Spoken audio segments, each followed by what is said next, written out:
Untamed is going to be untamed. It's going to be a little crazy. I want to talk to my people. I want to talk to my brothers and sisters. We can have grace and humility in how we interact with other people. Oh, hot dog, look at you. And nobody talked about what's really happening. And let's have conversations about what truth is.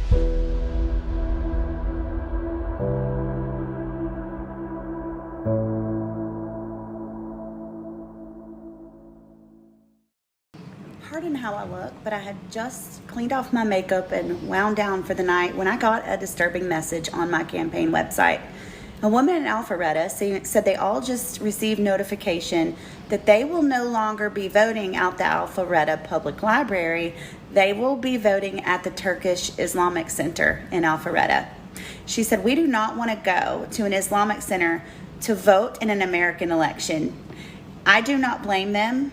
That is insanity, especially when the CAIR Super PAC, if you don't know what CAIR is, it's the Council on American and Islamic Relations, is putting money into elections. They dropped a whole bunch of money into Mamdani's election. There is a lot of truth to the fact that they are trying to get these Muslims elected. There are none running in Alpharetta, but they are trying to influence elections by donating money. That needs to be switched back to the library. That should not be happening. Man, I sit here and I go, what in the world are we doing? And it's almost to drive us to war. Like, let's go to war. Here's why I say that. Here's what I said when I was looking at this specifically. They're purposely driving us to war. I want all you to focus on the leadership who are the enemy. They force us like slaves to their will. Tired yet? Yeah, me too. We are at the brink of this thing. I don't even know what to call it. What would you call it? White people, black people. You got white people that say they're not white, that are attacking white people and saying it's the whiteness that's doing it. We talked about this yesterday. And when we talk about CAIR,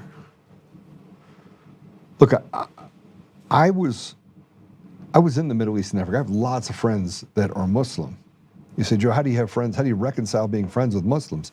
And I will tell you, most of them are amazing people.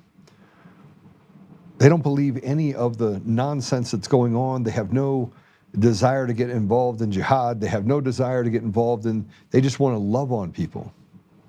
They also have daughters that they don't pour acid on and force into forced marriages. And you have tons of Muslims whose daughters are marrying Christians, and they have these mixed families, kind of like back in the 80s when you had blacks and whites, and blacks hated you because your dad was black and whites hated you because your mom, I mean, the whole thing is just turned on its head.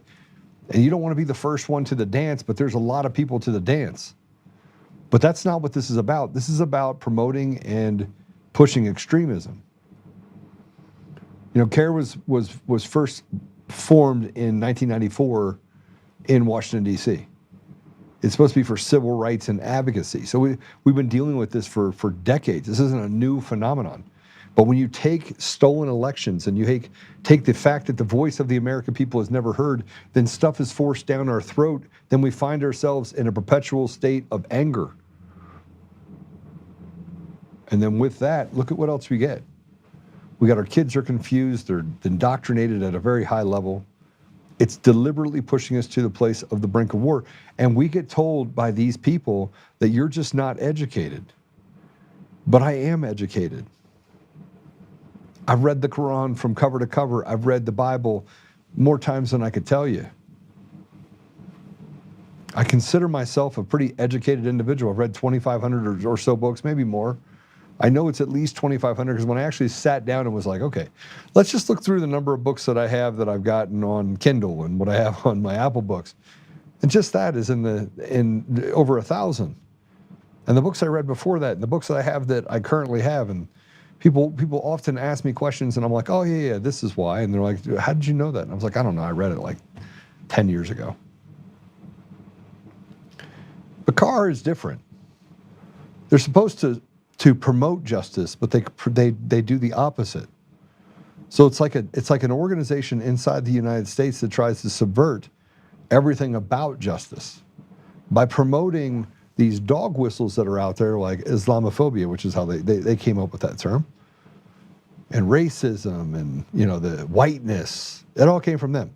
Them and these radical LGQP, whatever you want to call it, organizations that are run by these radicals on the Jewish side, the faithless, godless zealots.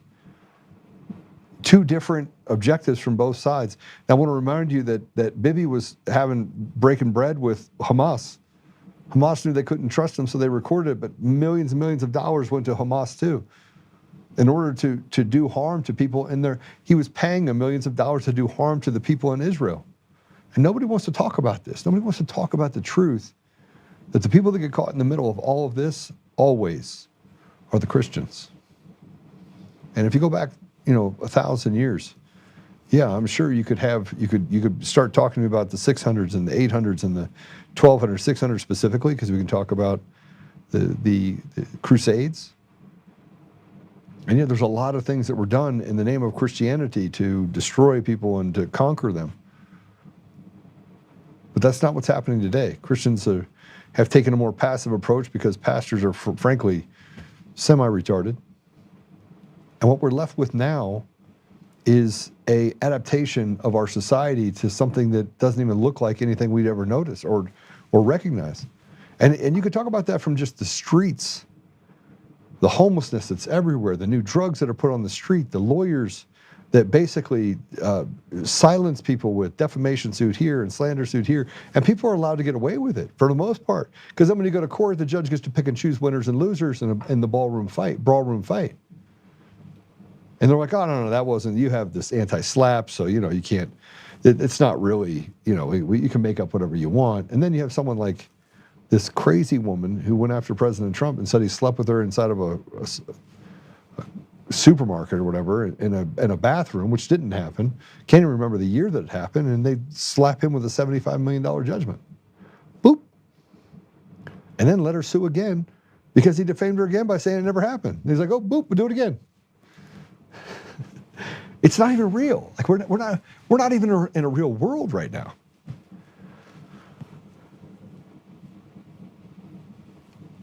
We have been quiet for so long.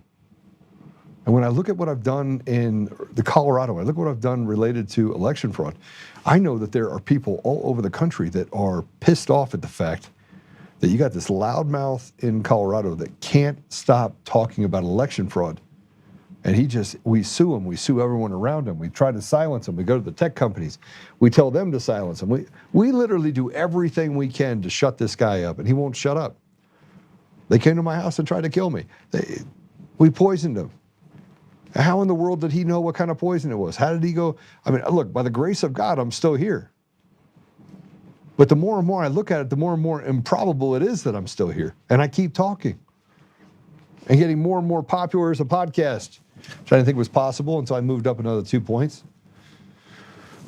Even though they censor me everywhere, I just keep getting more and more and more and more people that are like, hey, listen, we need to speak up. And it's giving people the ability to have courage and speak into their own communities and hope that maybe we'll get through this. But while all this is happening and President Trump is in office and now they're talking about influence peddling and all the things that are happening inside and President Trump has to be looking at himself going, what in the hell is wrong with you people? You said you wanted to do this to save America. And every time I lift my head up, you're over here stuffing your pockets full of candy from the White House, and you're over here stuffing dollars from donors in your pocket, acting like it's yours. Give it back to the American people. You're out of a job. You're out of a job. I'm putting you on notice. I don't even know what you're doing, Dan Pongino. I don't even know what that guy's doing. He's like, oh, I was doing so much sacrifice. He's not a sacrifice. Get out of here. But every time President Trump lifts his head, it's more grift and graft that comes against him. And everybody's like, President Trump, what are you doing?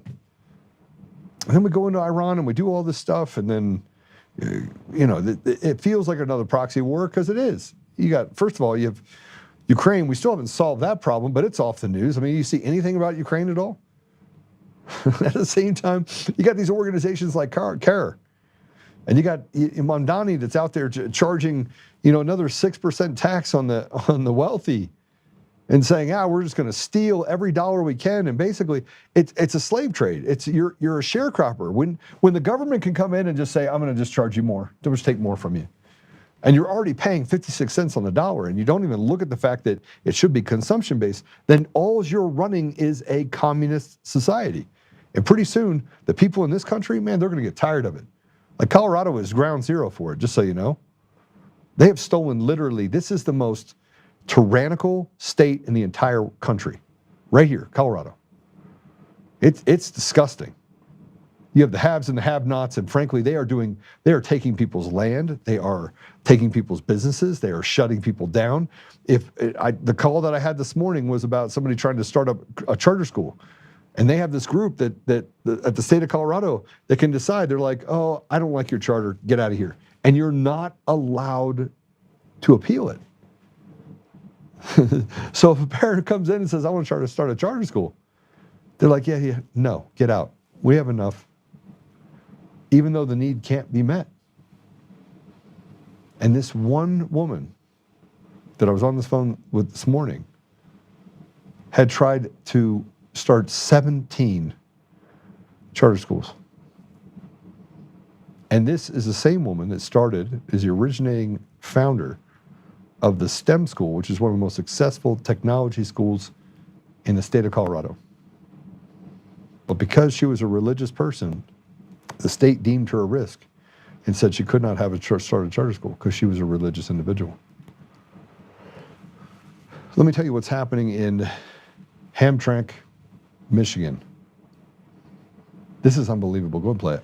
Debates raged on for at least 3 hours at Hamtramck City Hall over the new ordinance of sacrificing animals. Really ridiculous, catastrophic resolution. If it's not passed, then we are ready to take it to the court for the religious rights. It is constitution. This was the second debate of the new ordinance, and there was a crowd outside of the City Hall chambers filling out cards to speak, and they were watching it on closed-circuit TV. No, it's not safe or sane or humane because basements or kitchens or backyards are not suitable places for live animal slaughter. Many people, including Muslim residents, were against it, citing sanitary concerns if the animals are sacrificed in a home and not in a sterile environment, especially in the tight-knit neighborhoods of Hamtramck.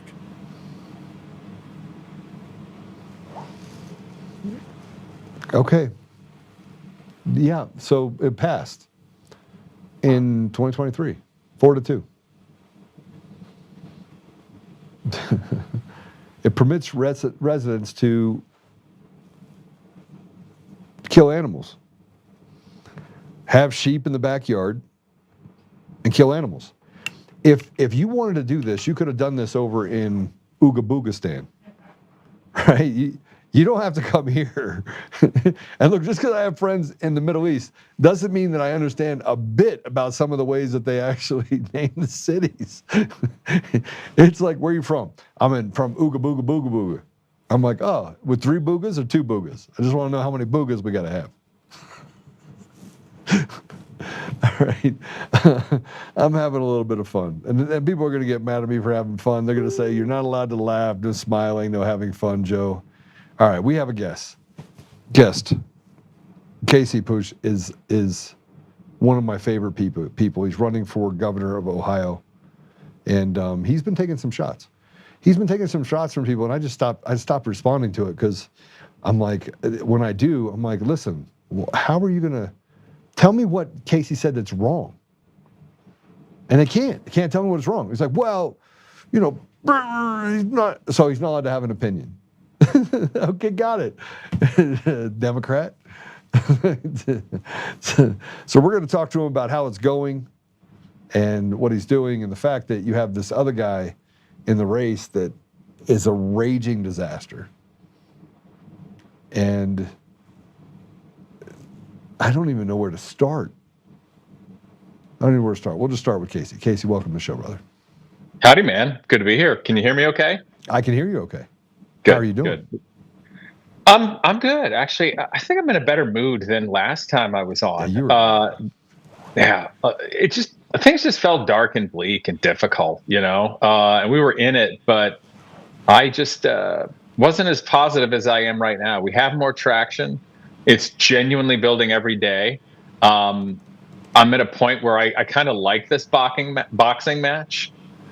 And so we just got to keep going. That's really all there is to it. And frankly, I think that's what you were saying.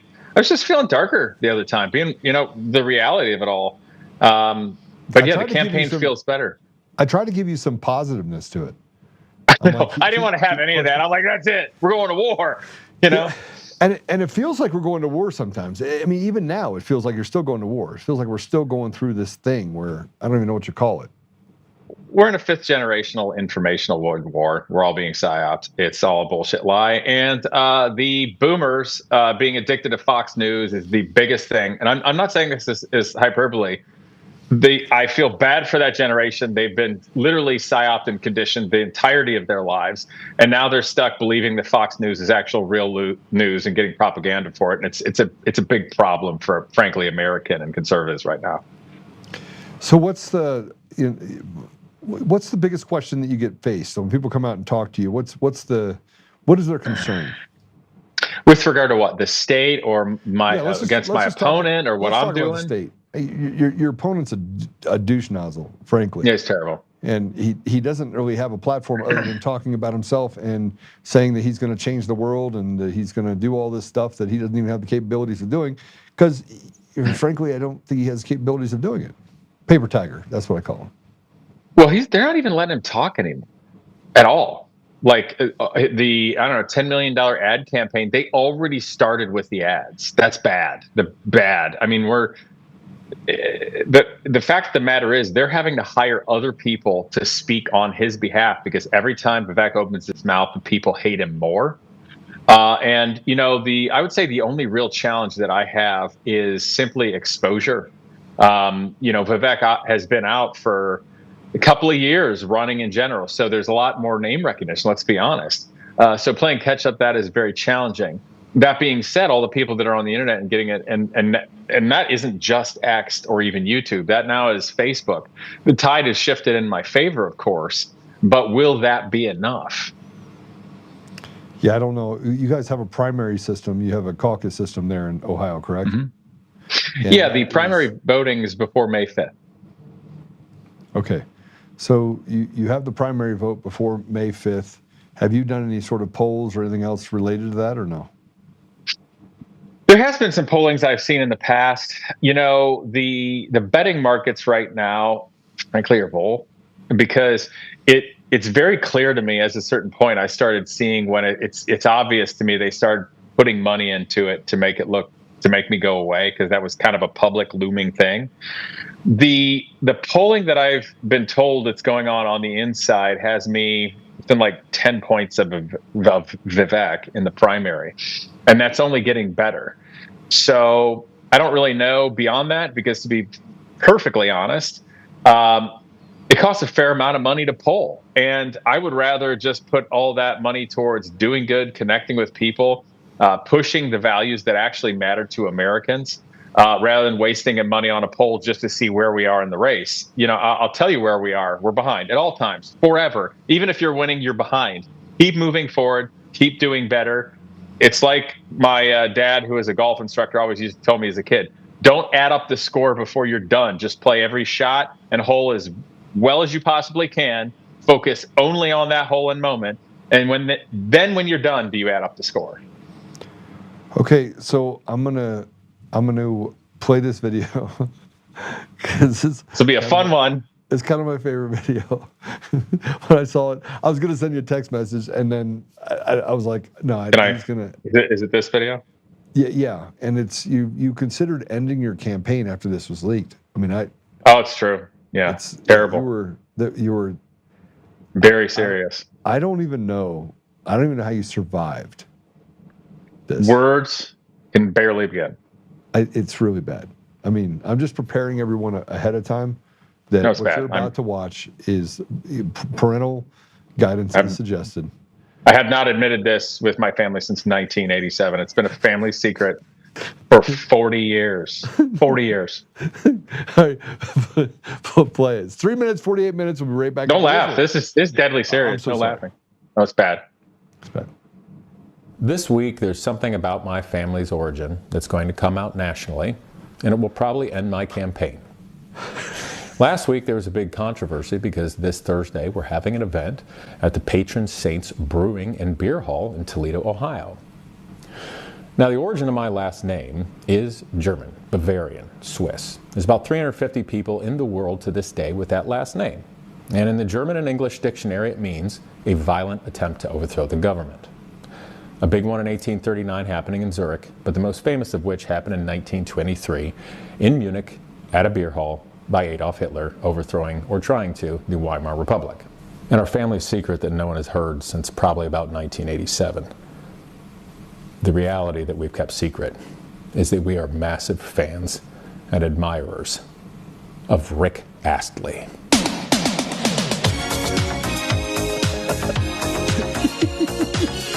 Hold on, that's not German enough. Let's do better.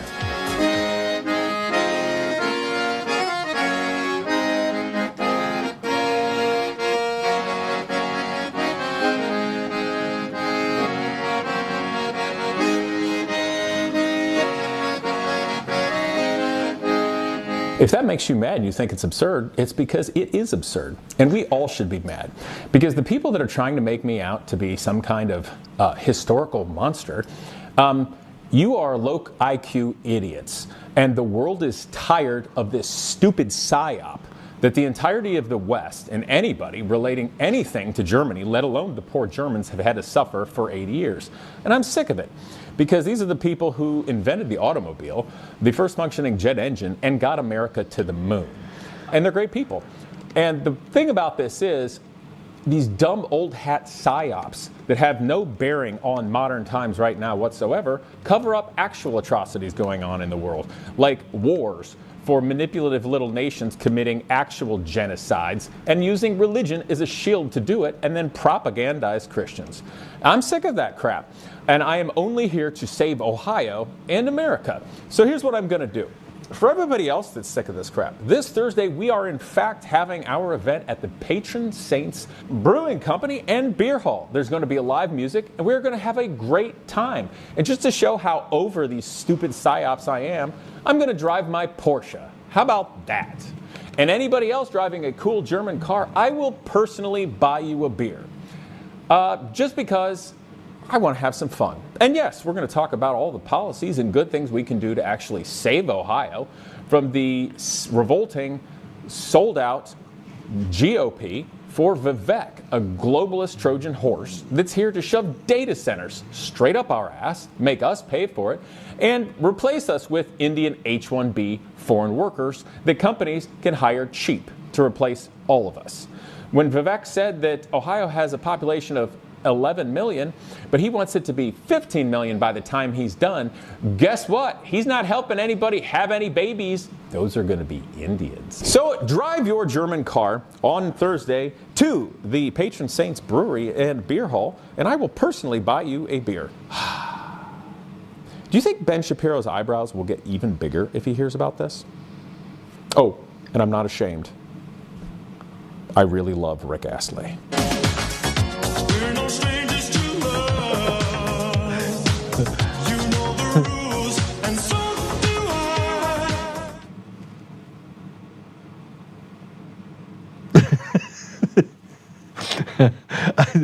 I couldn't help it when I saw it. I was like, "You've got to be kidding me! This is awesome." I'm most proud of blending Rick Astley Rickroll into the accordion of Never Gonna Give You Up with all like the video I had from doing traditional German stuff. And they all expected me to say Hitler or something, but I said Rick Astley. And by the time their brain registers, I just duped them. Then you Rickroll them. Beautiful. I was so happy with it. I was like, regardless of what happens, it was worth it just to Rickroll everybody. Oh, I couldn't have any more fun with that one, because I know people are like, "Oh." You just gave an interview though, and you discuss who Vivek is in this interview. Yeah, I want to play this cut to play. How do you believe that he is being weaponized by the globalists? What is the intention behind putting somebody like him in power? Well, two things that seem really obvious. One relates to data centers, big topic in Ohio. Now, Vivek, when he's been running, before even Ohio, I heard him say he thinks the Ohio River Valley could be the next Silicon Valley. I will make sure that if Silicon Valley led the way for the last 10 years, it is going to be the Ohio River Valley for the next 10 years. And they create only a small amount of maintenance jobs? The one close to my house is a smaller project at $1 billion right about. It's a meta project, and I hear is only going to create about 100 maintenance jobs, about $85,000 a year. Now, if I did my math and right, it's about $8.5 million a year back in the economy before taxes. That's it. They create no product. That doesn't even remotely offset, I think, the environmental considerations or anything else. Absolutely not. So really, they're only set up as a leech, and in that regard, it seems incredibly clear to me with Vivek and who he is connected to. They're paying him to come in here and just smooze us and think it's okay to take advantage of us. That's being a guy that knows data centers really well. First of all, there's ways to actually make it so you don't have wastewater contamination. But most of the projects that are done are sucking more power and water out and doing exactly what you just said, dropping that wastewater. They're not using any sort of glycolic systems or anything like that to do the cooling. And it's very dangerous, actually. It's ridiculously dangerous. So you talk about the 100 or so maintenance jobs and the turning it into Silicon Valley. Do you think maybe he's talking about the radical leftism that came out of Silicon Valley as well, that comes with that? The only thing that comes out of this is full retardation. I don't know how to. It's not a left or right thing. This is just stupid, and we're being taken advantage of by globalist billionaire pieces of shit that have nobody's best interest in mind. We're not creating any product. We're not doing anything that's for pride of the state. We're not creating any valuable jobs. We're doing nothing. We are only being taken advantage of. And it goes so much deeper than that. It's only the superficial level. Anduril, it's here as well. Giant military contracting, building massive amounts of drones. The data centers are also usable for drone launch pads. So if we think anything other than Ohio is going to be the new laboratory for a surveillance state, we're kidding ourselves. Yeah, no, I don't disagree with you at all. More importantly, I look at it as a stark warning of what we've seen happen to other parts of the country that have turned into leach fields. And we have two things going on at the same time.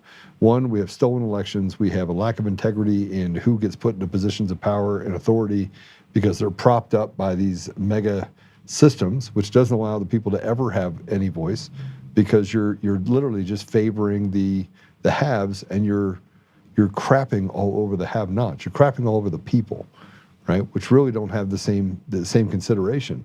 And we bark down these. We stand on a pedestal. Let's say this guy Vivek.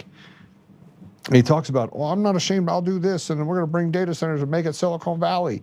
And you do all this stuff, but you don't even look at. You're looking out at these people and you're saying, hey, vote for me. And the people are thinking that something good is going to come by this.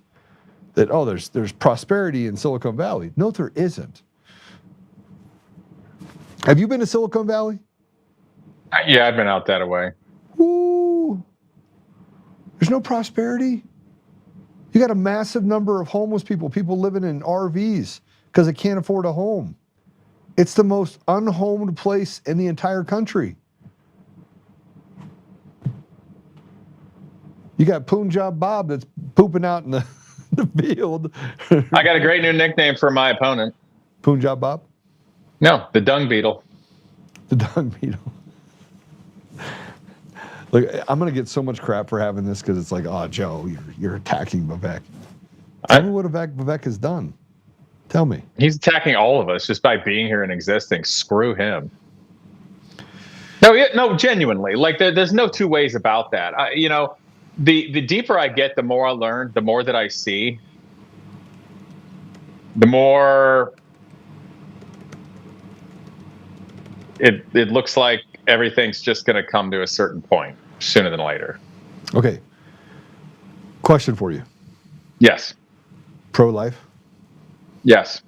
By the way, your wife is pregnant. Congratulations. I just saw that. You didn't tell me that before. No, she's 7 months pregnant, and last week suddenly we found out that she no longer has a job. Is that good? No. Oh. Well, I didn't know if you planned that or if it's No, that was the thing. But yeah, she's 7 months pregnant. It is America's doing a very bad job at fostering young people having a future and being able to build a family in every way imaginable, to the point where it's very difficult to look at it and think, hey, it seems like everything that's been set up over the last 60 years plus is literally just to push down actual Americans in every facet of their lives. Well, we were just talking about what they were doing with, having people vote in a mosque in Georgia, right? And it was at the library, but they took it away from the library for no apparent reason. I mean, it's a government building. It should be really easy. And now they're making them all vote in a mosque.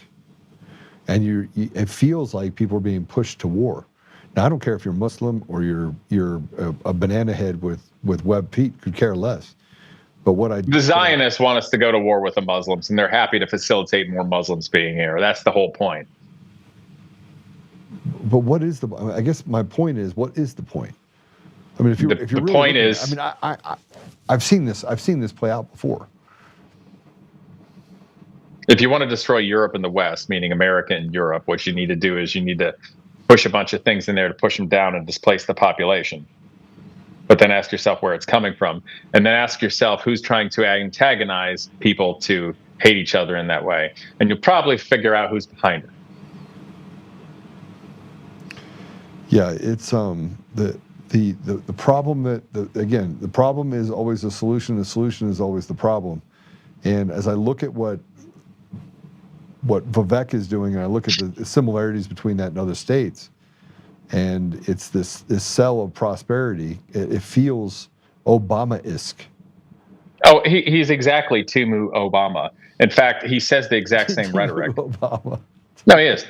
Vivek is just Obama 2.0. He happens to be running on the Republican ticket. There's nothing conservative about him, and so he's not a African American black guy. He's just a frickin' Indian and a paperwork American. It's just the same grift, different day. There's nothing that will come good of anything for any Ohioans or any Americans by Vivek still being around. The best thing that can happen is we all forget his name ever exists and he pisses off to some other country.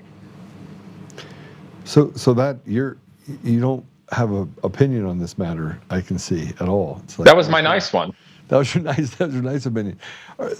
So let's go through your platform. Number one, yes, sir. You're pro-life. That's right. Right. When I talk about pro-life, it's hard not to have the conversation about the 300 Democrats I sat in a room with, and I asked the women that were there, which is about 2/3, just like on the Republican side, 2/3 are always women, right? And so you got about 200 women. And I said, how many of you have had an abortion? And 100 hands went in the air. And then I said, okay, how many of you would still have an abortion if you had free health care and free child care? And only 10 hands went up. So that made me look at pro-life from a different perspective, that they're not given options, they're given this scare tactic that if you have this child, but we walk over Americans, black, brown, white, doesn't matter, and we hand entitlements, free health care, free child care. We're seeing it come out of Minnesota. We see it happen in Colorado. We see it happening in Ohio.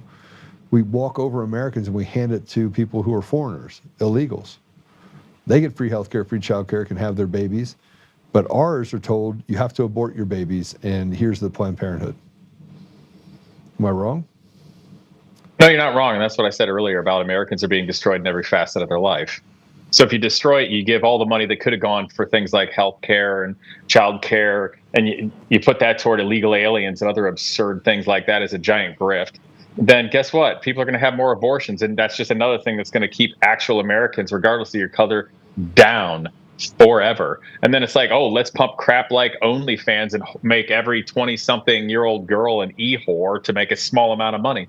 Like, the list just goes going on and on and on. We are destroying every facet of American life. And I don't know when, but at some point Americans are going to have to stand up and literally fight back. And I think we're at a point where I'm going to get to a point where, you know what, I'm just not going to comply. Just don't comply. We're not going in with this.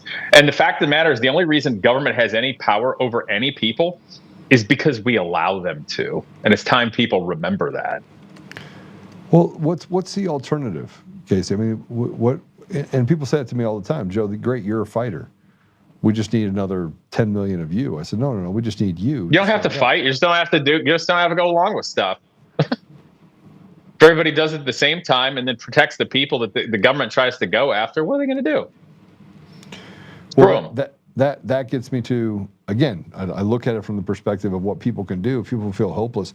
And you got on here and you were pretty pissed off before, and I was like, everything's good, bro. And you're like, no, I feel it's your podcast that does it. I'm like, let's just go. We have different energy on your podcast. Yeah, well, and for good reason, because we're both patriots and we both really care about people that don't necessarily think about or would care about us.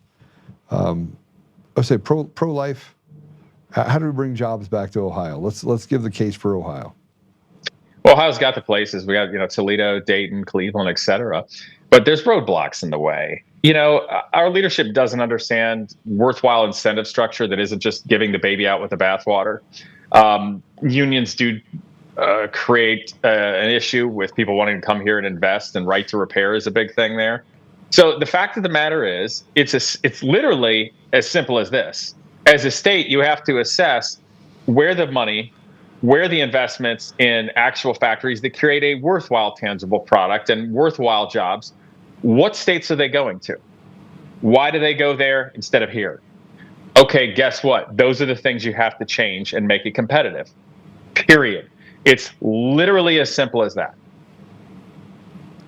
Do you think that at some point that if you got the regulations out of the way and you started allowing people to operate their businesses, that you could see a resurgence in the small business or medium business sector? Yeah, of course. Because what I'm speaking of is medium to larger business in terms of removing the roadblocks, but also you can facilitate things happening on a smaller level with individuals, with startup companies. We have buildings and such that can be allocated for less money to people doing startups if you have a basic pro forma. We have the ability to facilitate people to have some sort of, legal advice or counsel to be able to connect with, not to where the government's just there to rob everybody blind, but actually set up in a way to help facilitate people with the clear taxiway and runway to create their innovations, to create their inventions. We have nothing of the sort. We have no new jobs coming in. And the only thing our state is doing is just selling out our own land and people and resources for BS like data centers, which are only set up as a net leech. And we're doing precisely the opposite of working to make the state more prosperous. We are only at a time where leadership is selling us out in every way, shape, and form, and doing everything they can to keep all Americans downtrodden in every facet of life. Casey, how has the Republican Party dealt with you being the sandpaper of what's happening with Vivek? Have they taken sides? Have they chosen sides? I want to be a nice, coarse 60 grit. Yeah, of course. The GOP in Ohio is 100% sold out from the county and above. There's still a few county parties that are pretty cool and have waited to endorse, and then they'll just endorse whoever wins. So, they're kind of complacent. But I absolutely gave up on going after any endorsements or doing any of this because it's a game that cannot be won. It is structured and runs like a mafia, period. The higher level counties, the state, they'll just call counties. This is what I'm told, that counties keep being told and are forbidden from letting Casey Putsch speak. Okay? Sounds familiar. They did it in Colorado, too. Yeah, exactly. First, I think you mentioned that. The first big talk I did at, I think, Delaware County, it's fascinating because I didn't think anything of it at the time. I was told that it was at a headquarters at, say, 7:30. And then somebody else told me where it was, and I go, oh, okay, well, then I'll go there. And when I got there at 7:30. I was already a half hour late. I'm like, that's kind of weird. And so I get up and I find my person and I go to talk, and I gave her my cell phone to record because none of my team is there. None of the people collecting signatures there, no one at all. And I didn't think that much of it at the time, but then afterward, I'm like, where the hell is my campaign?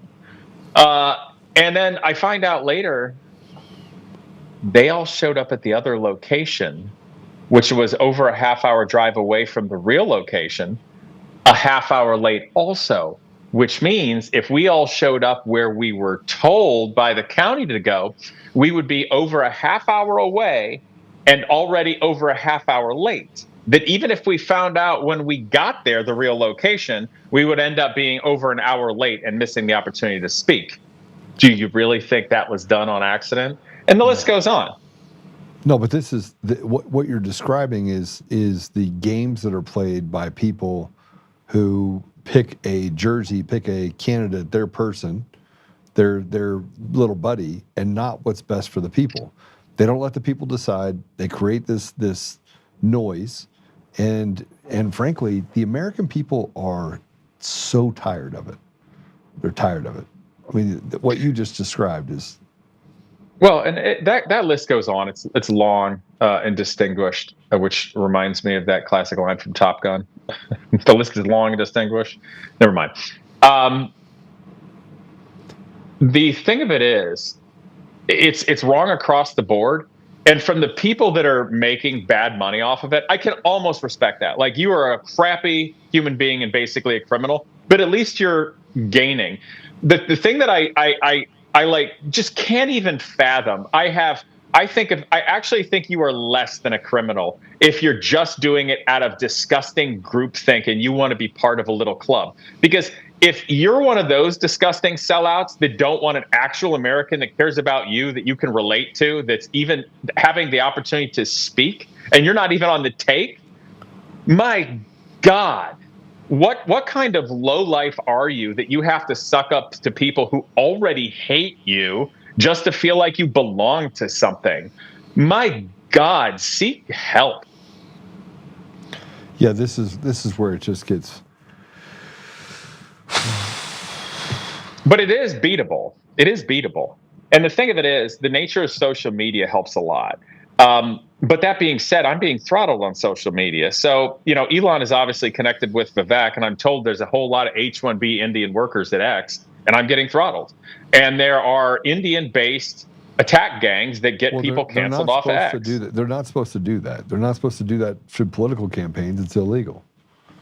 They're going to do it anyway. What are you going to stop them? What am I going to stop them? That's what they do. But I've been censored to it's to a crazy degree. And it's okay. Yeah. I've just gotten used to it at this point. People will find me. It's kind of amazing I'm still going at all right now with social media. I've thought about that a bit, and I don't know. It's really it's really fascinating, all this. The other thing is, the longer I'm in, the more I look around and go, oh my God. Like, I am a very small list of people who are not controlled opposition. And the more you're in, the more like, who out here is actually real? Do you know what I mean? Yeah, no kidding. Gatorbait just said, Joe, I just texted my brother-in-law in Ohio, Casey's name and pick, told him to make sure his family votes for him in the primary. So you got people that are doing work for you. Yeah, I'm honored. Gammy says Vivek is a poser, a plant. Of course she did. Yeah, he's and just because I get probably 30 or 40 of these comments at least a week. Bug Thug says your channel disappeared in my feed again when you went live. Had to search you out to find your channel. This is crazy. Yeah, that happens. Over and over and over again. That's on Rumble because Rumble's so good. And I'm a big shareholder. I'm trying to figure out from my lawyer what I can do about being a big shareholder and them doing the things they're doing to me. On Rumble? Mm-hmm. Yeah. Oh, that's fascinating. I hadn't thought of that. Now, just as a note, I do not have a channel on Rumble. You do not? No. I've been on some shows on there, like Amy Dangerfield and whatnot, but I personally have my channel on YouTube, and I personally have my account on X. I can get nothing on YouTube. Imagine being able to get 3 or 4 people to watch you on YouTube, and that would be my YouTube channel. I'll have 15,000 people on Spotify, 20,000 people on Apple, all this stuff and 3 people on YouTube. 4 people on YouTube right now, actually. Yeah. Can you show me how to fix that? Yeah, we can talk about it. I think I saw one or two. What's that? No, I think I actually have an idea. We'll chat later. All right. Yeah, I get somewhere between 100 and 500 views on when it's all said and done with on YouTube. It's not good. Okay. But they hate me over there. All right. Well, what else? What else is your campaign built on? Because I want people to understand that. The campaign's based on specifically doing what's in the best interest of Ohioans. You know, it's going to be hard if we don't have jobs, okay? So I mentioned that. We have to be able to push back the data centers in a way that's not going to be a net leach. It's got to be a net gain. That includes power. They need to be rising the tide in terms of building energy production so that we're not subsidizing the cost of it. They need to be paying some money in taxes, not zero money in taxes. And we need to make sure it's not having an ecological impact that's negative. They also need to be the heck away from where people live and where people farm. And the scariest thing is that that's probably where they're taking advantage of the most water and us. But we have to be able to bring in real jobs and real investment to industry. And the reason we can't do that is because there's roadblocks in the way. And big money always passes up Ohio for other states that make more sense. So Ohio has to be competitive with that. That is a simple prospect to look at it, and it might require making some people mad that want to have their stupid little power, but they're hurting the state. So we're going to remove those roadblocks. And then obviously helping innovation on the low end. That's going to frankly help bringing in jobs, having manufacturing, building something real, not just numbers on a computer screen that do nothing but use electricity and heat things up, literally. So that is that right there. The other thing is we have to care about our heritage and protect it, whether that's a historic courthouse, a racetrack that matters to people. It could be a historic Native American site. It could be a century-plus-old farm. It could be multi-generational owned restaurants that are jewels of culture. These things need some help. They need protection because if we lose our heritage and our culture, who are we? So we have to care about in that regard. Obviously, I am very pro-gun. I am 100% staunchly pro First and Second Amendment. Period. That's important to me. Obviously, pro-life. Let me put it this way. I said this, and I'll put it out. I'm going to deputize a task force specifically of ex-special forces guys with their only job is to target, track, and hunt human and child trafficking. Period. Whoa, hold on a second. That's huge. Yeah, well, it's that easy, Washington, D.C. And the reason it's not happening is because they want it. I don't.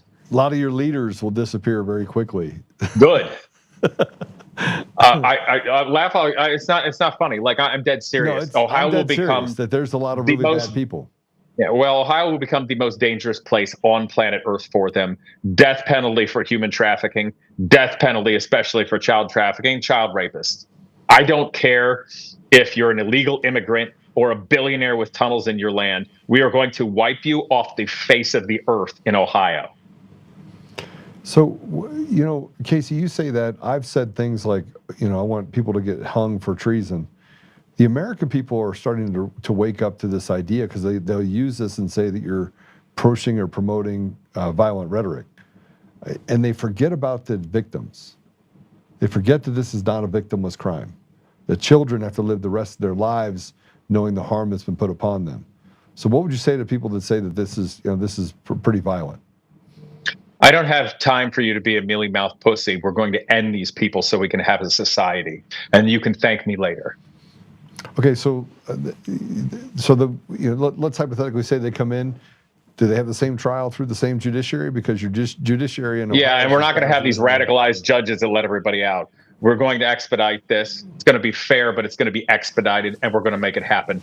Period. I'm not letting things destroy society anymore. Because if we keep doing this and other things that keep destroying society, that means America will end up in only one position. And I don't want to get there yet. Well, Casey, there's only one group of people in the entire country that operate with impunity. Only one. They basically check themselves. That is, lawyers in this country operate in and judges. The entire legal profession is the only one that has its own loop. The Judicial Commission in every state. We're gonna is end actually that. Run by. Come in. Talk for 1 second. Sorry. All right. So one of the things, Casey doesn't ever pull punches, and it's hard to. I don't have time to pull punches. Yeah, no. I don't have time to pull punches anymore. Keep going. None of us do. We don't have time for this. We're not getting any younger. We're not getting any wealthier. They're only messing us up. I agree with you fully, but the reality of it is that there's an impediment to the American dream, and it's not even the president of the United States. It's not even Congress. It's the judges. I know that is a horrific problem. Attacking these judges that let everybody out, that ends. One of the way all these things are going to end is if you're part of the government, whether you're an elected official, you're paid, you're part of the legal system, it's going to be full transparency, because if YouTubers and social media people are doing, yes, I know you want to listen to, here you go. If all the social media people are the ones doing the best job at finding all of the fraud, whether that's through illegal immigration, these are radicalized judges letting everybody out, then good, let them find the fraud. And we're going to create a way for the public to be able to report on this and show it. Because then, and only then, when the entire public gets mad and these people are accountable, can we do something about it? And then what I'm going to do is I'm going to make it so that the public, when they see it, they have the ability to stay on top of actually prosecuting and ending the careers and or putting these people in prison. Period. The public will have that power. And yes, I realize that also relates to me as a government official, because if all government and legal officials can't hold up to that scrutiny, they need to be gone yesterday. No, I totally agree with you. But you say that talk about the judiciary, we're going to end that. That takes a huge amount of people to recognize where the problem comes from. And everywhere that I've actually had a conversation about either be election fraud or corruption or even doing things like investigations, they all come down to a judiciary that is rotted and doing some really bad things in our communities, and they're above reproach. You can't sue a judge, you can't hold a judge accountable, and frankly, it takes forever to get somebody that's corrupt out of their positions of trust and authority. It shouldn't be like that. It should not be like that, in my opinion. We're going to do something about it, because I'm not going to go through my whole lifetime and not see change. So we can either do it the way the founding fathers intended, or we can do it the way the founding fathers also intended. Well, I mean, they gave us an out. I was talking to someone and said, Joe, what are you going to do if they just strip us of a few rights? And I was like, I'm just going to walk down there and evict them. I'm going to grab 50 of my buddies or 100 of my buddies. We're going to go down there. We're going to throw all the furniture out. Tell them get out. Just get out. Yeah, even in France, old white flag giving up France, they'll at least take tractors and stuff and spray manure on all the government buildings in on them. Gosh, we don't even have the guts to do that. Yeah. Well, and you see what's happening in Ireland as well. I mean, these guys have set up. They wrote down. They told guys get out. They had these illegals that were in villages, and they said get out or we'll burn it down. Ah, fair. Yeah. And so it's creating a cleanse. Huh? Let me help you. I have a guest here today. The little one here. You've been having more fun with my lieutenant governor pick, Kim Georgeton. Obviously, my wife Taylor, who's pregnant, and one of my campaign people is a very nice woman, and so she got to see she got to see all girls yesterday. And so when Dad comes home, she's like, "No, I'm hanging out with women today. Can I get any love?" Then you got to spend more time at home, which well, that's a challenge. Governor's mansion, you can do that then. Well, how do people follow you? How do people connect with you? How do people? Of course, you can go to putschforohio.com. That's spelled Putsch. You can, of course, find me as Casey the Car Guy on YouTube. And, of course, we have the Putsch for Ohio or Casey Putsch for Ohio Campaign X accounts. You'll find us on Facebook, of course, on Instagram. Just across the board, you'll be able to find me. And remember, every social media platform is its own unique blend of horror show and personality. So hate the game, not the player. But you're going to be able to find everything out. Bro, thanks for coming on. It's always a pleasure. And remember, I'm honored. told I you always like was to gonna get come out feisty there. with you. Hey, look, we know where it's headed. We just hope it doesn't get there. For our children's sake, we hope that we can do so in a very calm way. But evil will never go back in its hole without a little bit of force. Well, and I think it's fair to say if you've got any politician at a higher level who isn't talking like me, they're already on the take and bought out. I would agree with that. There's a lot of them. All Yeah. right. Bye, Thank you for having me sweetie. on. Say bye-bye, Pops. Bye. Hey, bye. Bye-bye. See ya. See you, brother. Take care. He always brings the fire and talks about the truth, and that's what scares them. And in large part, that's kind of what scares everyone in Colorado. There's a campaign that's kind of brewing, and you have these conspiracy theorists. I call them conspiracy theorists because they're actually that. Victor Marx and Jeff Hunt and this group of people in Colorado, Mean Girls Club. And they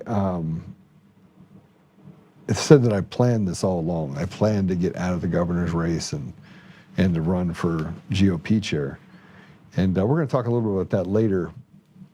But here's what I want to tell you. I've enjoyed being on the podcast. I've enjoyed being here with you. I've enjoyed walking through some of the nonsense, getting people like Casey on who are absolute patriots, people that care more about others than they care about their own well-being. Because frankly, he wouldn't get involved in this if he didn't have children, and he didn't care about making the place. He can look outside his window and he can tell that things are not going well for the people of Ohio. I did the same thing when I was in 2020. Same thing. I looked outside and I was like, everything in my life is going so well. Let's just screw it all up. I get in the middle of helping people, and frankly, I'm not sure that if I went back in time, it would have been my choice. And I look at the things that I've done over the last 6 years and the flights that I've taken and the millions of dollars I've spent, and I feel like I've made a difference. I feel like we're getting to the bottom of things, but we're running out of time. And then I look at what's happening with the Trump campaign, and man, I'm tired. I'm tired. I kind of want to get to let's just rip the Band-Aid off and get to it. Why? I'm tired of them calling white people bad. I'm tired of them saying that black people need reparations. I'm tired of the same people that are out there standing in the way of progress, then saying that they have the answers to all the stuff that's happening, only to have them get in those positions of trust and authority and do nothing with it because they don't have the capabilities, they don't have the talent. And so they let people just walk all over them, they make excuses. And I'm talking about all the way, just imagine this. How much confidence do you have in Congress right now? And you got people saying that these are good people, that John Thune's a good person. He's not, he's a traitor. And Mike Johnson, traitor. Every time I turn around, he's like, oh, Mike Johnson might go down in history as the best Speaker of the House. Nothing has happened in 2 years. Nothing has happened. We had President Trump in the first term. He ripped the Band-Aids off. You get to 2020, they create this pandemic. Then they feed people this poison. Then it kills millions of Americans, all while stripping away your rights. And those rights never came back. And then Biden gets in the office and does full-fledged ahead 500% in the wrong direction, undoing everything that President Trump did. Everything that President Trump did in the first term, they undid with Biden. And now you get into Trump's second term, and he's only undone 15% of it. And the pressure on the American people is completely unacceptable. It's unacceptable. The tax burden, the bill structure, everything that we touch, they've literally sucked the life out of our communities. And it doesn't matter if you're Democrat or Republican, you're standing up and going, this is why I wanted to run for governor. You're standing up going, hey, listen, you over here that are talking about whiteness, just shut the hell up. And then you go over here, you talking about cats, and you could be a cat, shut the hell up. And you over here saying a man could be a woman, shut the hell up. You have the entire country on both sides of the aisle and everything in the middle saying, just shut the hell up. The amount of I'm tired And the amount of pressure that is put on people in America is untenable. And now we're over there blowing people up. There's no enjoyment. There's no enjoyment for the American people. It's like we're living in communist Russia. And then they say that capitalism is bad. The U.S. hasn't been a capitalist environment for decades, since they started stealing elections and telling you have a voice. That's a fallacy too. And then you got this. See you next Tuesday. Who tells us that white people have no culture and that we should stop watching sports with black athletes and should stop visiting Mexican restaurants. Good, play it. Quit watching NBA basketball. Quit watching sports that are dominated by African Americans. Quit going to Mexican restaurants. You want white culture? You go fucking live in it. You live in it, bathe in it. Like, that's the only thing that I see when you get all white people together in the United States. There's no culture at all. So they have to go borrow culture from people. Even the word woke, they've borrowed from black culture. I went to a Mexican restaurant with my parents, my son, my husband over the weekend. And there's just all these MAGA looking people in there. And I thought, you've got a lot of fucking nerve coming in here. Coming into this Mexican restaurant where every single waiter, obviously English was their second language, served with a smile. They run a great little local business. And Oklahoma City is a better place because of these hard-working immigrants that come in here. But I cannot imagine the horror they feel when they are driving to and from work, when they might have a hearing on their legal status. I can't imagine the people who've already been taken from their lives. Right. And to see these fat ass, pink arm, teeny weeny, beta pricks with their ugly ass wives walk into this Mexican restaurant and sit down and smile and be friendly. I don't think you should be able to enjoy anything but Cracker Barrel. Get your fat asses over to Cracker Barrel, but do not participate in any of the shit that makes America cool. And what makes America cool is multiculturalism. And if you want to triple Trump, and you want to browbeat DEI, and you want to browbeat gay people, and you want to browbeat black people, as you've been doing for 400 years, and you want to browbeat this generation of immigrants that come over here and open up businesses earnestly, pay their taxes, you want to demonize them and call them rapists and felons and all this shit, when the felon is the teeny weeny mushroom cock piece of shit, Cankle's McTaco tits at the top of the ticket. I have fucking had it from top to bottom. White people that triple Trump should be banned, boycotted from enjoying the best thing that America has to offer, which is multiculturalism. Get your fat asses out of the Mexican restaurant. Get your fat asses over to Cracker Barrel, because nobody wants to see your fucking smug ass, teeny weeny, pink arm, big gut around. Nobody wants to see that shit. No one. Synagogue of Satan. There you go. There's your synagogue of Satan. This cunt bitch. And you think anybody cares who she is? You're an interior designer, you stupid cunt. That's what you are. And you don't know anything about black culture. You're sitting here parading around in your white suit while saying that white people are bad. And I grew up in an interracial environment. Synagogue of Satan. She wants to tell me that we got to leave criminals here and put them all in the same bucket and say, you just eat it. She doesn't have to eat it. And that there's no culture?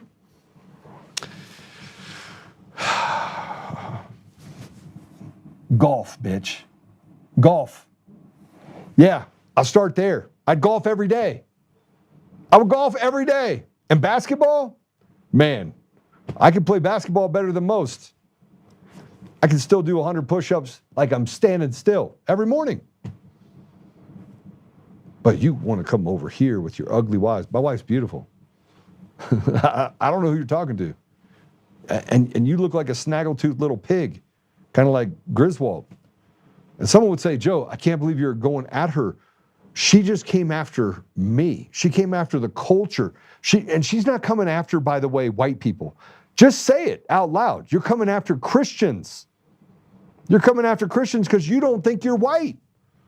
Synagogue of Satan woman. You don't think you're white.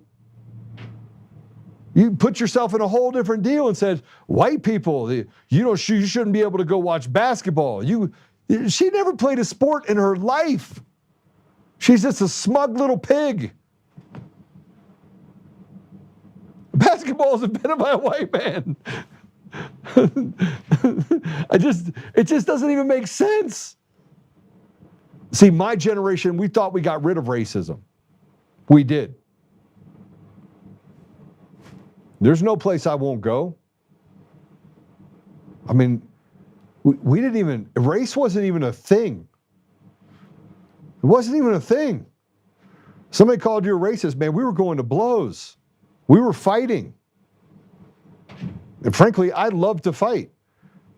I was at this thing called a Weiss Market. Anybody from Maryland knows where Weiss Market is? I'm across the parking lot, and at the time, I was coming out with a TV dinner and a gallon of milk. And this kid goes, Joe! And I was like, what's up? And he goes, not you, stupid white boy. Man, let me tell you something. Let me tell you what happened real quick. Right? I wiped the concrete with him. Now you can say what you want. This was before Jesus. People wonder why I fight now. I fight because I don't like crappy people. This woman's crappy. She's trying to divide us. You got somebody that says, hey, look, I got a great idea. Let's move our voting place in Georgia from a library to a mosque. Because they wanted to create discomfort and they wanted to hurt people in their community. They wanted to be able to say, now you won't go vote. Instead of putting it in the government building, they're like, yeah, go over here. And it has nothing to do with it. You don't see a lot of polling places in churches. They're usually in schools, libraries, but no, we're going to do this because we want to, in Georgia, we want to create controversy out of nowhere so we can create division, so we can say, see, we told you so, there's Islamophobia. No, they don't want to go into a mosque for anything. Now, I've been in mosques. I've done dua, done prayer. Got plenty of Muslim friends. I got Jewish family and Jewish friends. And they'll all tell you that this woman is trash. White culture. You don't have culture. What the, I just want these people to go do something for me. How about you just read a book? For once in your miserable life, go read a book. Because the only dog that's out there are the ones that literally, I promise you she doesn't believe in God. I promise you she doesn't. But people that believe in God don't act that way. But she wants to speak for me. She wants to speak for black people. Man, let me tell you something. This is what happens when you have trash people that want to act like they're virtue signaling when frankly, they literally would piss on you just soon look at you. They're the ones that think that there's the superiority for them to be able to bark all this while they betray the same people. They talk one thing and they deliver something completely different. That's the mantra of the Democrat Party, and it's the mantra of the synagogue of Satan. People like Griswold and Polis and Weiser in the state of Colorado who have done massive, massive wrong to this state, who have created an environment where people are held hostage in their own state. Palantir left for a reason. Palantir left for a reason. They were only here for 6 years, and they're like, we got to get the hell out of here. Right now, 4 of my clients, some of the biggest companies in Colorado are trying to find an exit strategy and where they're going next. They have an entire committees. I'm talking about $1 billion plus companies that are trying to find a way to get the hell out of Colorado and take with them the equivalent of probably 70,000 jobs. The state of Colorado is being run into the ground by demons who think that you're trash. And they can talk up here all they want and go to baseball games with Lauren Boebert and rub shoulders while watching people in our communities in Colorado and around the country burn. So I just got one thing to say to you, Miss Synagogue of Satan. Piss off. You're a zero. You're an interior designer, and a bad one at that. You never wear white in the winter. All right. Let's go to, let's meet Susanna Karatosis. She's running for Georgia State House. And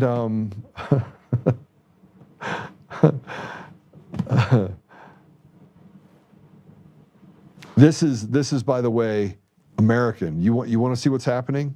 You want to see why the blood is boiling in America right now? Play this. When this is all over and Trump is gone and Democrats are back in charge and we're rebuilding everything, the punishment for MAGA for voting Trump 3 times needs to be that they lose their internet access for 4 years, that they cannot post videos or comments on social media for 4 straight years, so that none of us are subjected to their lies and misinformation while we are rebuilding the chaos that they caused. The whole world and America gets to be without their BS online for 4 straight years. Can we all agree to this? She's drunk. She's drunk. This is what we get with, I've been for the 4 years. She's drunk. That's what you get. Maybe with the Democrat Party. You got people that want to rule over you because you're a slave. So for 4 years, you can't have internet. We don't have to listen to their lies. You tell me what lie I've said. Our elections are stolen. When President Trump is gone, we're going to war. Just so we're clear. You want to know what I think is going to happen? I think there are enough people out there that are standing together that we've had enough. We don't want to live in a world like this. And I'm telling you, they're going to start standing. You're going to see hundreds and thousands of men that come together, and they're not going into a neighborhood to go to a mosque. They know who the enemy is. We're tired. We are tired. Now put me in the group of people that are tired. We're tired. And I pray every day that it never gets to a place of violence. But can you imagine? The first woman says that we should basically be, if you're white, you should be ostracized and relegated to 0. You're having the most racist, anti-white hate you could possibly have out there. And most people in the community are like, you're a fool. And then you got this piece of trash. You got this piece of trash that says somewhere along the line of, you lose your internet for 4 years, slave. And you don't think people are ready to, man, let me tell you something. People are pissed. And more importantly, let's talk about what the attacks are against. It's against Christians. It's against Christians. This is a fight against Christians. Yeah, so the Zionist people that are out there saying, oh yeah, I agree with all this stuff, they are literally the minions that are sitting in the machine and looking up like the oracle and saying, Ted Cruz. Retards. Massive retards. And what are we getting out of it?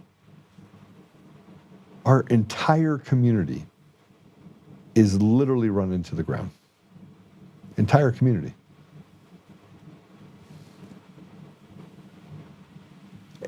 Black people suffer. Brown people suffer. Jews, God-fearing Jews suffer. The amount of protests that are happening in Israel right now are off the charts. Tell me how many you've seen online. You're not allowed. And if they find you, they will throw you in jail. This is absolutely true. And I want you to see this cut. And if you think that it's black babies that are being born, it's not. And to my black brothers and sisters, my literal black brothers and sisters, man, I've had conversations with my little brother, and he's like, Joe, where are these people from? These people are Martians. They're not talking about that U.S. babies are being born to other people than white. Here, watch this. Major demographic shift is underway in our country. A new study from the Zucker School of Medicine finds that for the first time, minority births now make up the majority nationwide. Researchers analyzed more than 33 million births over the past 8 years. Eyewitness News anchor Sandra Bookman has a story. White births in the U.S. have fallen below 50% for the first time ever. That's among the findings in a new study published today by professors from the Zucker School of Medicine at Hofstra Northwell. One of those researchers, Dr. Amos Grunebaum, calls it a historic milestone. Minority women were now the majority. The majority of births in the United States for the first time. The study analyzed CDC data on 33 million births in the U.S., tracking trends by the mother's race and ethnicity.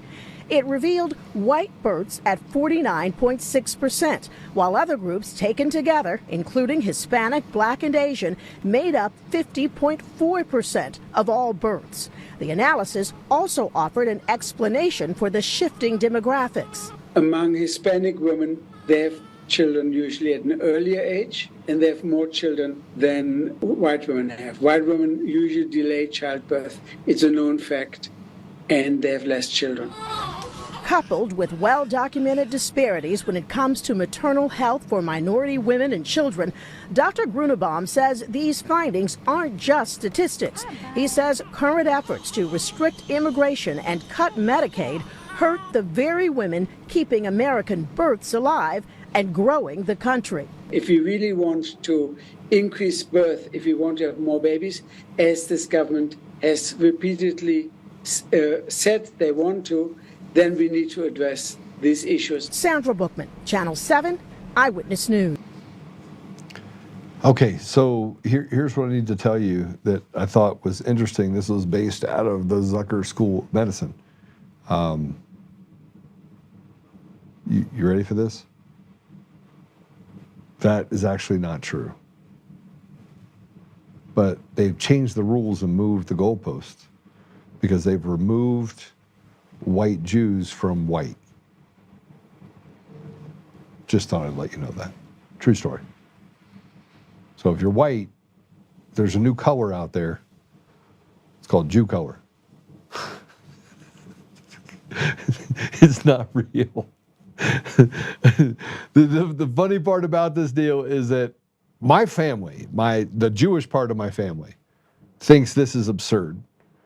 I talk to my Jewish friends, they think it's absurd. And I'm wondering, how in the world are they convincing? And then I'm like, they're not. Because even my rabbi friends say the same thing, Joe. And I'm like, Rabbi? Rabbi Robbie. He's like, yes. And I'm like, are you white?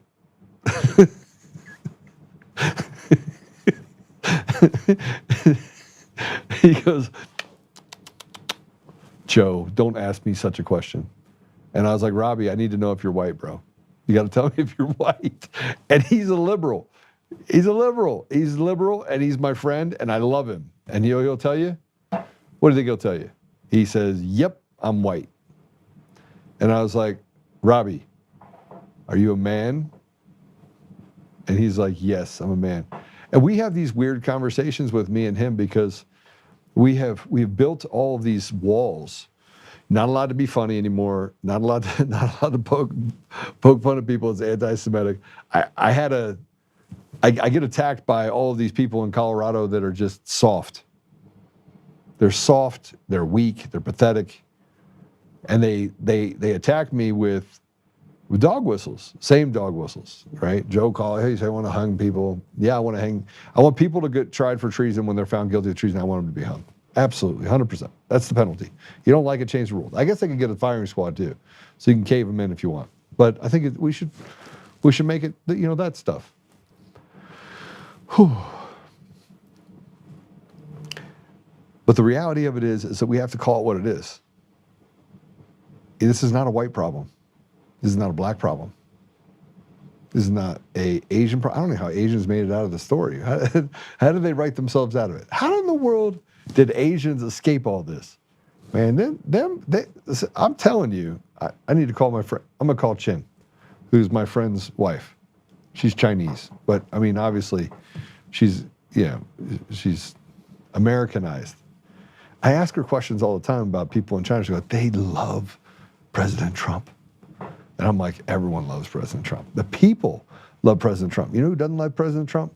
Is the weak pieces of trash, the devils out there that don't want to restore the power back to the people. Give the people the ability to have a little meat off the bone. Now, I want you to see this. This is what's happening in Virginia. This Spanberger. Now remember, Spanberger in Virginia is a CIA agent. So the best they could find in Virginia to run for office as the governor of Virginia was, on the Democrat side, was a CIA stooge. I'm not kidding you. Here's a clip of her approval in Virginia. Play it. She rescinded the prior directive that ICE would not would not be able to work with our local law enforcement. Anyway, people are not happy with the job she's doing. Her approval rating now after a few months is 47%, or disapproval is 46, approval is 47, which is not normal after 3 months in that area. Well, because Governor Youngkin left with a 54% approval rating, but he was term limited. He can only have one term. And so there's really no comparison. That was for the same period, not even when he left. Exactly. So it's like, when you lie to the voters and you say that you're going to be a moderate and you go in there, they're going to be a little upset about this. She's also want a corporate tax rate. She didn't talk about that on the campaign trail. She's back on this climate nonsense as well. And Mikey Sherrill as well. Doesn't want to work for ICE, climate change, tax the rich as well. And as a result, those businesses are now moving out of Virginia. Businesses are moving out of Virginia. You see what you just heard? Businesses moving out of Virginia. Another synagogue of Satan. And look, you can say what you want, but we have to start separating. I'm going to tell you right now, if we don't start separating these demons from the actual people, you are going to see the same thing that happened when we have this lump it all together. Everyone thinks that a black person is a gangster because that's all they saw on TV. And the reality of it is, most black people are awesome. I was going to crack a joke, and then I was like, I better not crack a joke because it's going to be clipped out by Kyle Clark.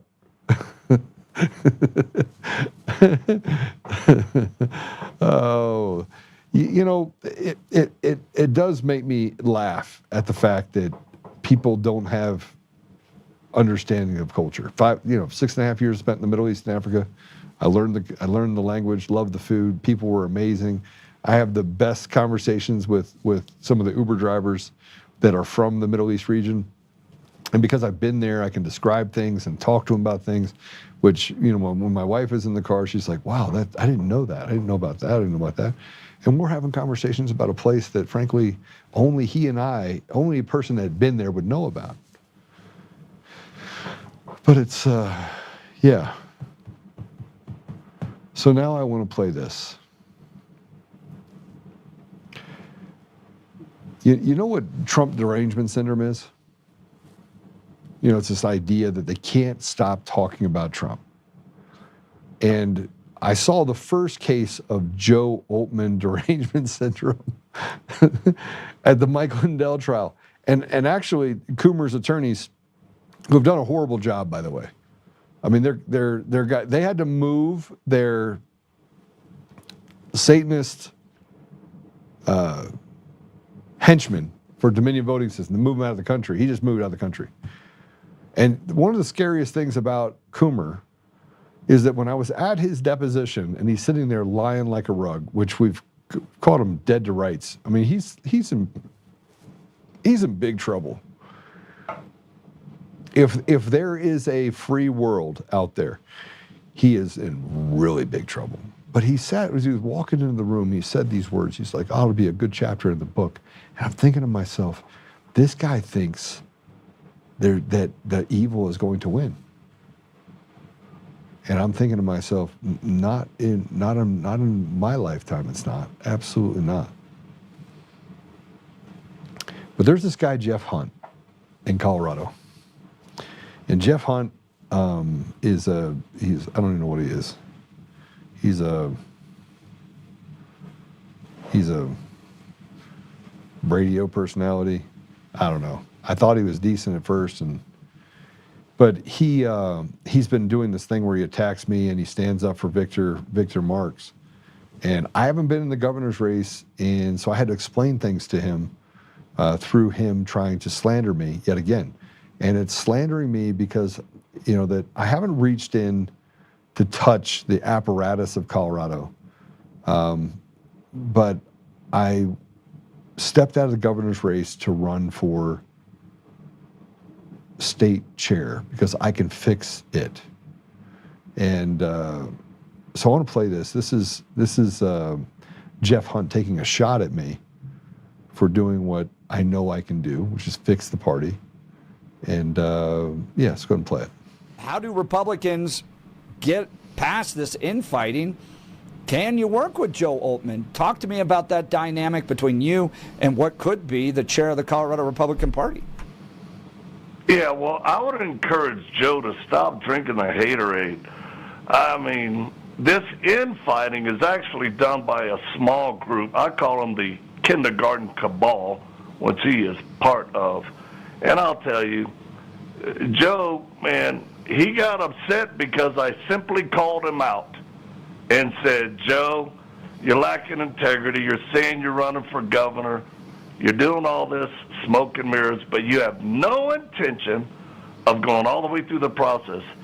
And if you do go all the way through, try to get as many delegates as you can. I'll give you $1,000 to your favorite charity."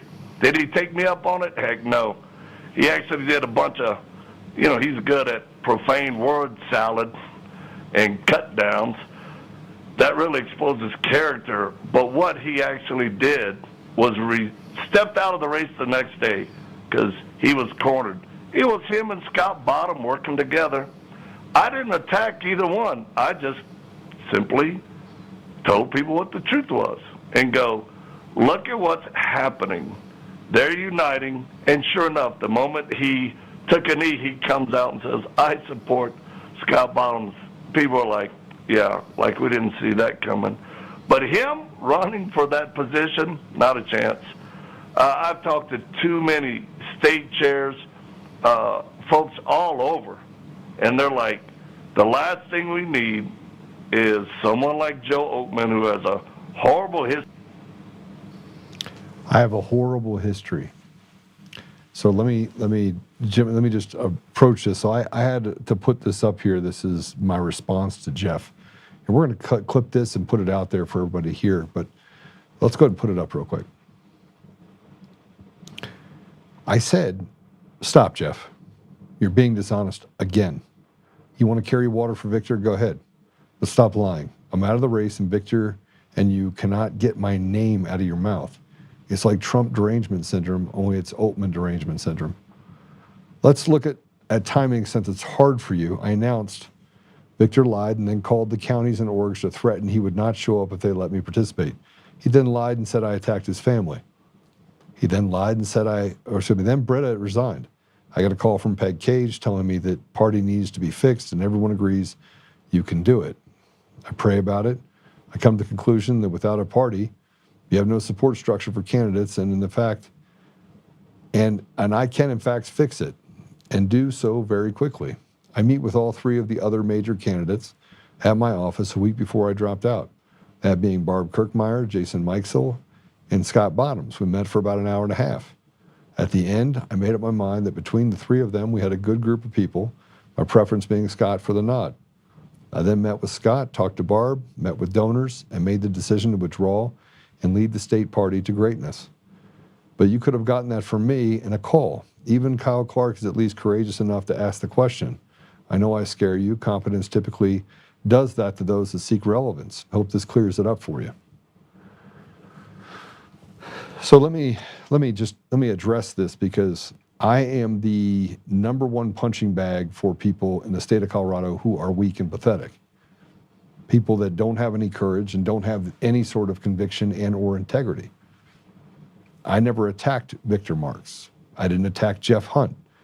Jeff Hunt was having a conversation with Peter Boyles over at 710 KNUS, and he said, oh, he'll probably talk about me. Peter came to me and said, hey, by the way, he thought that you were going to talk about Jeff Hunt. I go, I don't even know who Jeff Hunt is. So I don't know how I would talk about him. As we start seeing all of this play out, there's a contingent that has destroyed the party in Colorado. Those same people, and I'm talking destroyed it to a place where it's not even recognizable. The state of Colorado does not even have an office. It doesn't have phones. It has a bunch of boxes that sit in the basement of Britta Horn, who resigned as the chair about 3 weeks ago. She said she had a vote of no confidence, and she put in a resignation saying, I can't operate in this environment. So no one knew that she was going to drop out of the race. So how did I drop out of the governor's race and get into the chair's race if I had planned it all the way back in December? See, the lies just keep stacking up for these people. And no matter where you turn, he says that I'm really good at cut downs. I am. I'm smarter than probably 90% of those people, because all they have is dog whistles, innuendos, and lies. And it just never stops. Never stops. Now I'm forced into the position where I've got to sue people and do all that stuff. And so he says, Joe, you're always suing people. You've been in lots of lawsuits. I actually haven't. I've lost one lawsuit in the last 30 years. One lawsuit. I've been to court a lot. I have gone and protected people. I have sued people numerous times. And you would say, why? And I was like, because I had to, because I've been in business. President Trump has been sued over 1,000 times. Is that indicative of his character, or does he do what is necessary to hold people accountable? And so they went and ran this entire record, and it included me going to court and getting a protection order for my niece. And my niece saw it when I put it out there, and she lost her mind. And this is a young lady that lives in Colorado Springs, been through a lot. And then her mom commented, and then her stepfather commented. And they all said the same thing about me. They've known me for 30 years. And look, I'm not the soft and cuddly guy. But what's happening in Colorado is that they don't want to fix the problem. There is no wanting to fix the problem. They want to destroy everything that is good about our communities. And they are deathly afraid that I will do what I know I can do, which is walk in, bring the parties together, unify people in the state of Colorado under the idea that we can have an American People's Party, something that represents the interests of the people of the state of Colorado. And why do I think I could do that? Because I've done it before. I've fixed much bigger problems than this before. And I've done some pretty crazy stuff in my life. Stuff that, frankly, I shouldn't even have had a seat at the table at places and things that I've done. I shouldn't have been included in the decision. I shouldn't have been the one to write that white paper or build that model or write or to develop this system for election protocol for this country. And I did all these things. And did I come home and I brag about it? No. My daughter knew, my son knew, my wife knew, my partners knew. And the Rolodex of people that I have on my phone knew. They knew that when they called me and I showed up, it didn't matter what it took from me, how much blood it took out of my body, what it could have done to me, the fact that it could have killed me, it didn't matter. They knew that I would get the job done or I'd die doing it. That's the reality. They hate the fact that I don't hate the Democrats. I don't like radical leftists. I don't like synagogue of Satan people. I don't like evil people that do bad things to good people. I don't actually care what side of the aisle you're on. I don't even care if you're gay, straight, a dinosaur. Could care less. What I care about is, can you be a good person? Can you actually look out for something other than yourself? Can you serve the greater good of the community, and can you do so with dignity? And Jeff Hunt can't. He can't do it. Victor Marks can't. And this whole thing that came out with Colby, to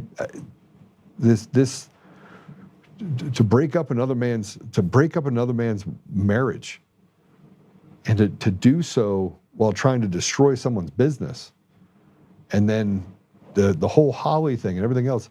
Just so you know, I don't care who Victor Marks is. I don't actually care.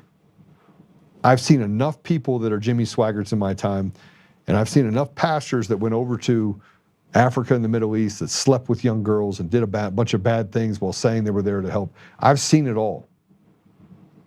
So I'm not surprised by the behavior at all. And frankly, he running for governor, God bless you. Make sure you pardon Tina Peters. But this kindergarten cabal deal, are you serious? I don't even care. Because the people will make a decision on whether or not you represent them.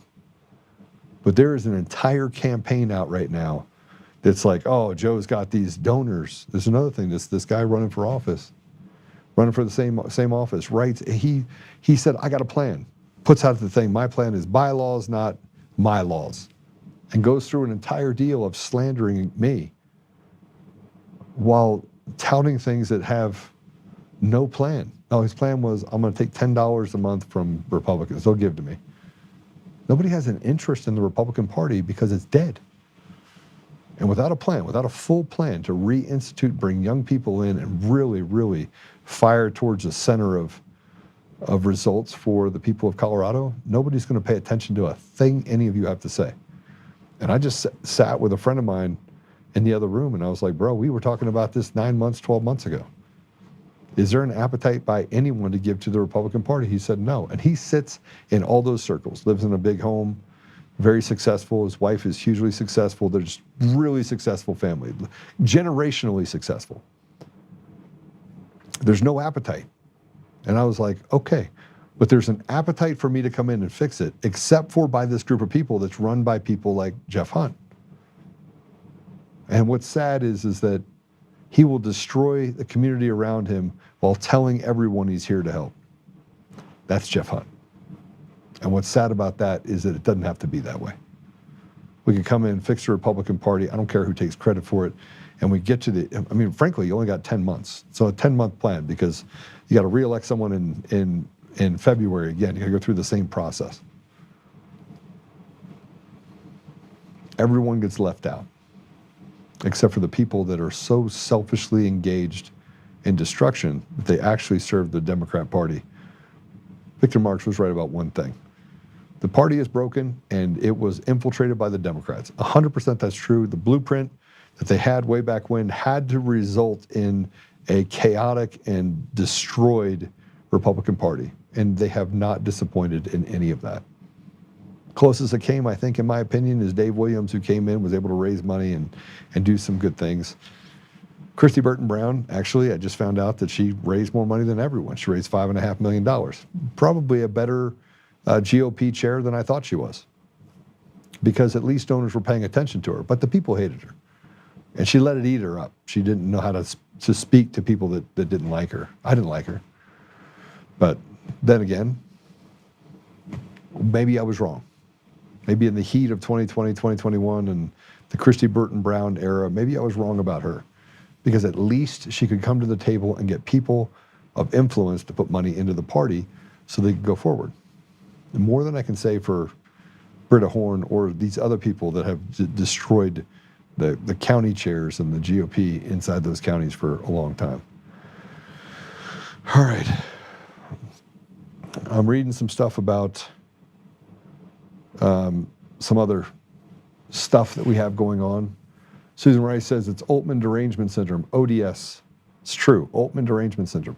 It's the same thing. I mean, if you look at it, I have been defamed for so long And the reality of it is that I've done some amazing things. I've accomplished some great things, but the radical leftists have done a good job of pushing me to the side. So it looks like Peter Tipton put his hand in the hat in the ring to be the AG. He would be a great AG. I was talking to Peter earlier this morning, and we were walking through some of the stuff that he's doing. And I talked to David, who's his counterpart in the law practice. And let me tell you something, Peter's been run through the ringer. If you go through your career, and he has 4 or 5 decades of being a lawyer, if you go through that and you don't have some run-ins with the bar, you're not a very good lawyer, because it means you're not fighting hard enough. Well, he had a couple of things that they wanted to basically throw at him, and he called me, and I was like, Peter, stop it. You do not have to apologize to me at all. Let's just get to work. Like, don't worry about me. We're good. Because I'm loyal than a drunk yard dog, and I know for a fact that he's a competent attorney. So, yeah, so it's, I think he would be a great AG. Here's what happened if he was the AG. If he was the AG, people would go to prison. You wouldn't have this dog and pony show. You wouldn't have people like Brian Cole, a black autistic man that they were throwing in jail and making him a patsy for, well, letting a CIA white woman go. I mean, just the irony of it. It's just, I can't even tell you. It's ironic. It's ironic, which shows you that even they don't believe in this race deal. They just want to destroy the lives of someone innocent. Be like, maybe he'll get off. We'll just let him go. We'll give him probation because, he's autistic. We've let them ruin everything about our country. And they've done a good job of it. They've done a good job of it at every level. We just got to make sure that we have a little bit more of a voice than we've had up till this point. All right, well, I don't have anything else. Things over. I had a good conversation about them. I know it's going to be really fun to see how they try to work out the word salad of all the things that I talked about. Here's my prediction for, we have an assembly coming up on Saturday. My prediction is that Scott Bottoms will make it through. I don't think Mike Soul will make it through. I hope he does, because if he makes it through and Scott makes it through, then I don't think Victor Marx does. There's a lot of stuff coming out, and I want to believe that none of it's true. And that's how I started out, by the way. I started out with this idea of like, yeah, people take shots at him. But I went and met him. And then he lied about me. So when you lie over and over and over again about me, and I don't even care about you, and you put me in a basket and then have your campaign manager call and lie to me, I mean, literally try to sell me on some idea that's not true. I recorded it too, because once you've lost trust, then you just go through it. But maybe I'll just put that out. I'll put that out the night before the assembly. We got an uphill battle, guys. We got an uphill battle, but we got to continue to stay in the fight and do what's right. So let's pray it out, shall we? We're early again today. Apple Podcasts, Google Podcasts, Spotify, Pandora, iHeartRadio, TuneIn, and more, all that fun stuff. It looks like Truth or John has a video up there. I don't know what video that is. Let me see if I can punch it up real quick to see what it is. Make sure I'm not missing anything.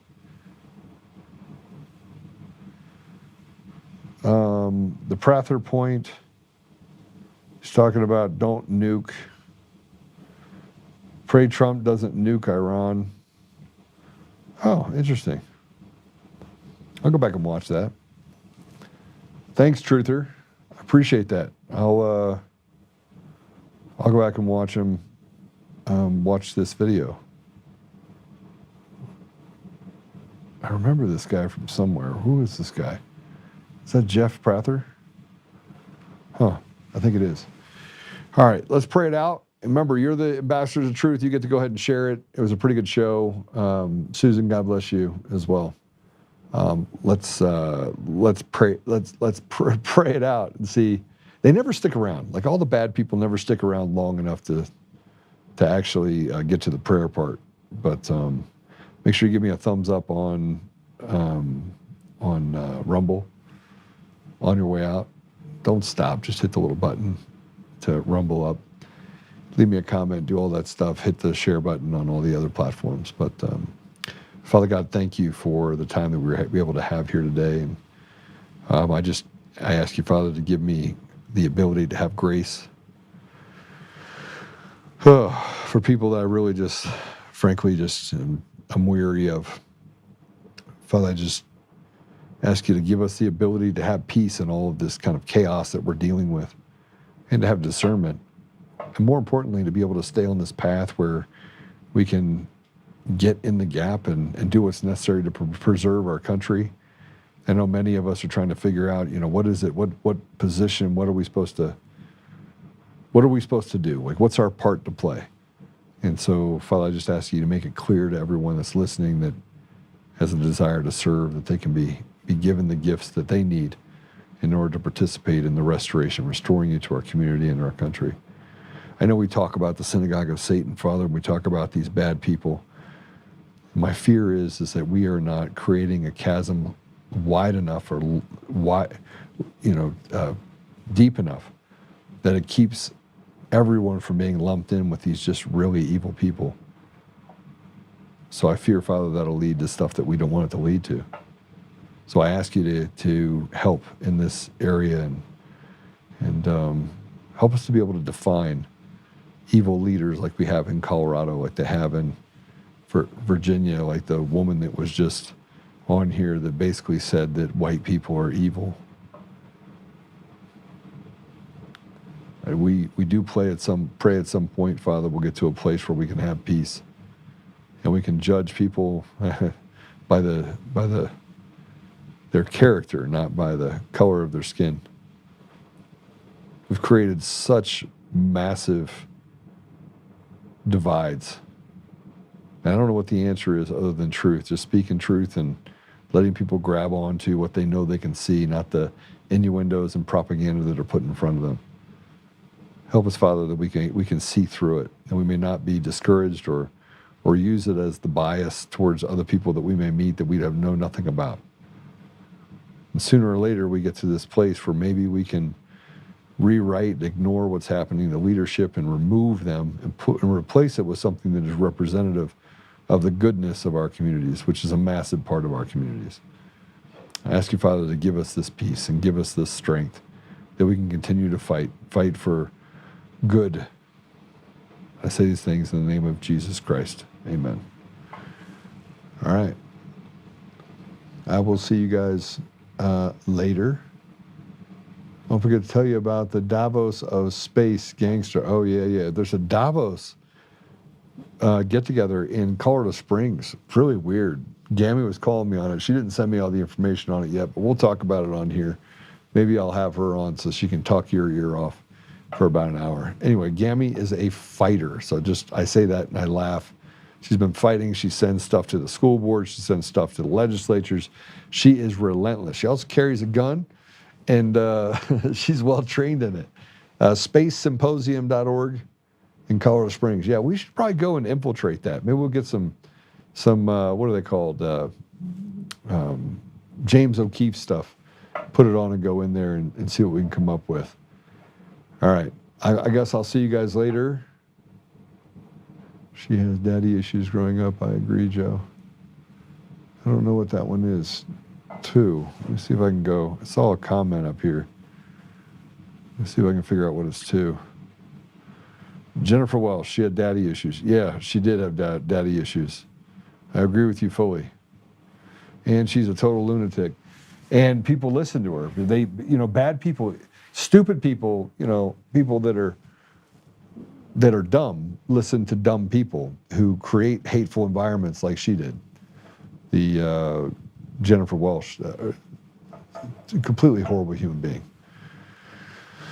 All right. Oh, Susan says I have to have Gammy on, so I guess we'll have to have Gammy on. All right, I'll see you guys later. God bless you. Have a great day. Remember, be kind. It doesn't take any money to be kind.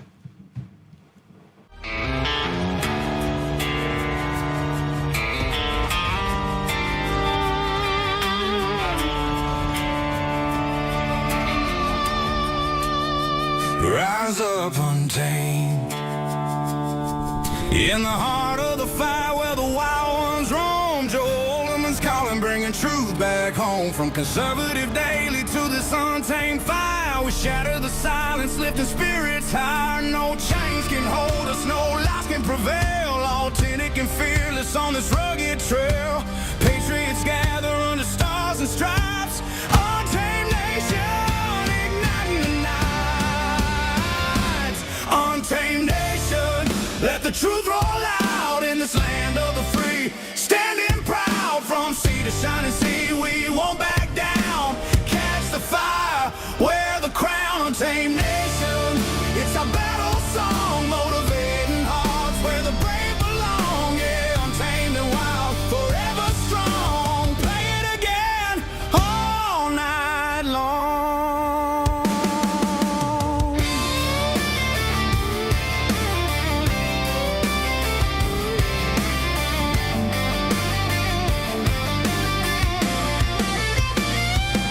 Break the mold, chase the real.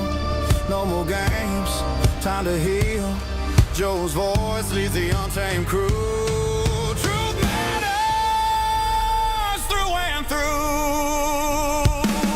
Untamed nation, let the truth roll out in this land of the free. Standing proud from sea to shining sea, we won't back down. Catch the fire, wear the crown. Tame nation, it's our battle song, motivating hearts where the brave